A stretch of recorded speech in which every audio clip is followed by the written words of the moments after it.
परमेश्वर के दैनिक वचन।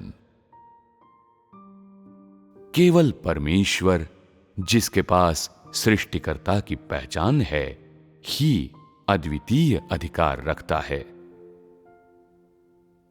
अधिकार को अपने आप में परमेश्वर के सामर्थ्य के रूप में समझाया जा सकता है। पहले यह निश्चित रूप से कहा जा सकता है कि अधिकार और सामर्थ्य दोनों सकारात्मक हैं। उनका किसी भी नकारात्मक चीज से कोई संबंध नहीं और वे किसी भी सृजित या गैर सृजित प्राणियों से संबंधित नहीं हैं। परमेश्वर का सामर्थ्य जीवन और जीवन शक्ति रखने वाले किसी भी रूप की चीजें बनाने में सक्षम है और यह परमेश्वर के जीवन द्वारा निर्धारित किया जाता है। परमेश्वर जीवन है, इसलिए वो सभी जीवों का स्रोत है। इसके अलावा परमेश्वर का अधिकार सभी जीवित प्राणियों से परमेश्वर के प्रत्येक वचन का पालन करवा सकता है, अर्थात उन्हें परमेश्वर के मुंह से निकले वचनों के अनुसार अस्तित्व में ला सकता है और परमेश्वर की आज्ञा से जीने और प्रजनन करने दे सकता है, जिसके बाद परमेश्वर सभी जीवित प्राणियों पर शासन और नियंत्रण करता है और इसमें कभी विचलन नहीं होगा, न अभी न भविष्य में कभी। किसी व्यक्ति या वस्तु के पास ये चीजें नहीं हैं। केवल सृष्टिकर्ता के पास ही ऐसा सामर्थ्य है और वही इसे धारण करता है, इसलिए इसे अधिकार कहा जाता है।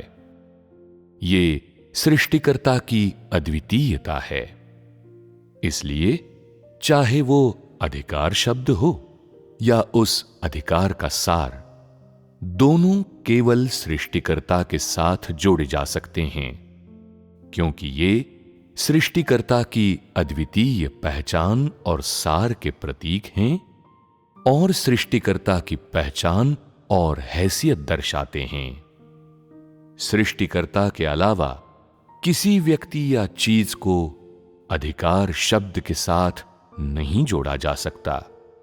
ये सृष्टिकर्ता के अद्वितीय अधिकार की व्याख्या है। हालांकि शैतान ने अय्यूब को ललचाई आंखों से देखा, लेकिन परमेश्वर की अनुमति के बिना उसने अय्यूब के शरीर का एक बाल भी छूने की हिम्मत नहीं की। हालांकि शैतान अंतर्निहित रूप से दुष्ट और क्रूर है, लेकिन परमेश्वर द्वारा उसे आदेश दिए जाने के बाद उसके पास परमेश्वर की आज्ञा का पालन करने के अलावा कोई विकल्प नहीं था। इस प्रकार भले ही शैतान जब वो अय्यूब के पास आया तो वो भेड़ों के बीच भेड़िए की तरह उन्मत्त था, लेकिन उसने परमेश्वर द्वारा उसके लिए निर्धारित सीमाएं भूलने की हिम्मत नहीं की। परमेश्वर के आदेशों का उल्लंघन करने की हिम्मत नहीं की और जो कुछ भी उसने किया उसमें शैतान ने परमेश्वर के वचनों के सिद्धांतों और सीमाओं से भटकने की हिम्मत नहीं की। क्या ये एक तथ्य नहीं है? इससे यह देखा जा सकता है कि शैतान यहोवा परमेश्वर के किसी भी वचन का उल्लंघन करने की हिम्मत नहीं करता।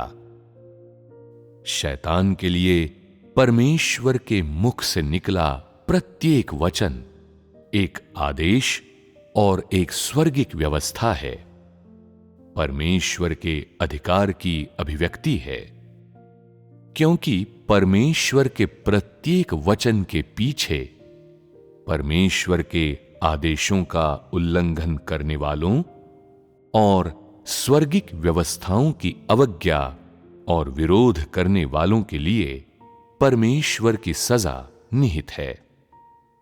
शैतान स्पष्ट रूप से जानता है कि अगर वो परमेश्वर के आदेशों का उल्लंघन करेगा तो उसे परमेश्वर के अधिकार का उल्लंघन करने और स्वर्गिक व्यवस्थाओं का विरोध करने के परिणाम स्वीकारने होंगे। आखिर वे परिणाम क्या हैं? कहने की जरूरत नहीं कि वे परमेश्वर द्वारा उसे दी जाने वाली सजा हैं। अय्यूब के प्रति शैतान के कार्य उसके द्वारा मनुष्य को भ्रष्ट किए जाने का केवल एक सूक्ष्म रूप थे। और जब शैतान ये कार्य कर रहा था तो परमेश्वर ने जो सीमाएं निर्धारित कीं और जो आदेश उसने शैतान को दिए, वे सब उसके द्वारा की जाने वाली हर चीज के पीछे के सिद्धांतों का एक सूक्ष्म रूप मात्र थे। इसके अलावा इस मामले में शैतान की भूमिका और स्थिति परमेश्वर के प्रबंधन के कार्य में उसकी भूमिका और स्थिति का एक सूक्ष्म रूप मात्र थी। और शैतान द्वारा अय्यूब की परीक्षा में परमेश्वर के प्रति उसकी पूर्ण आज्ञाकारिता केवल इस बात का एक सूक्ष्म रूप थी कि कैसे शैतान ने परमेश्वर के प्रबंधन कार्य में परमेश्वर का थोड़ा सा भी विरोध करने की हिम्मत नहीं की। ये सूक्ष्म रूप तुम लोगों को क्या चेतावनी देते हैं? शैतान समेत सभी चीजों में कोई भी व्यक्ति या चीज ऐसी नहीं है जो सृष्टिकर्ता द्वारा निर्धारित स्वर्गिक व्यवस्थाओं और आदेशों का उल्लंघन कर सकती हो। और कोई भी व्यक्ति या चीज ऐसी नहीं है जो इन स्वर्गिक नियमों और आदेशों का उल्लंघन करने की हिम्मत करती हो। क्योंकि कोई भी व्यक्ति या चीज उस सजा को बदल या उससे बच नहीं सकती जो सृष्टिकर्ता उनकी अवज्ञा करने वालों को देता है। केवल सृष्टिकर्ता ही स्वर्गिक व्यवस्थाएं और आदेश स्थापित कर सकता है। केवल सृष्टिकर्ता के पास ही उन्हें लागू करने का सामर्थ्य है और केवल सृष्टिकर्ता के सामर्थ्य का ही किसी भी व्यक्ति या चीज द्वारा उल्लंघन नहीं किया जा सकता। ये सृष्टिकर्ता का अद्वितीय अधिकार है और ये अधिकार सभी चीजों में सर्वोच्च है। और इसलिए ये कहना असंभव है कि परमेश्वर महानतम है और शैतान दूसरे नंबर पर है। अद्वितीय अधिकार से संपन्न सृष्टिकर्ता के अलावा कोई दूसरा परमेश्वर नहीं है।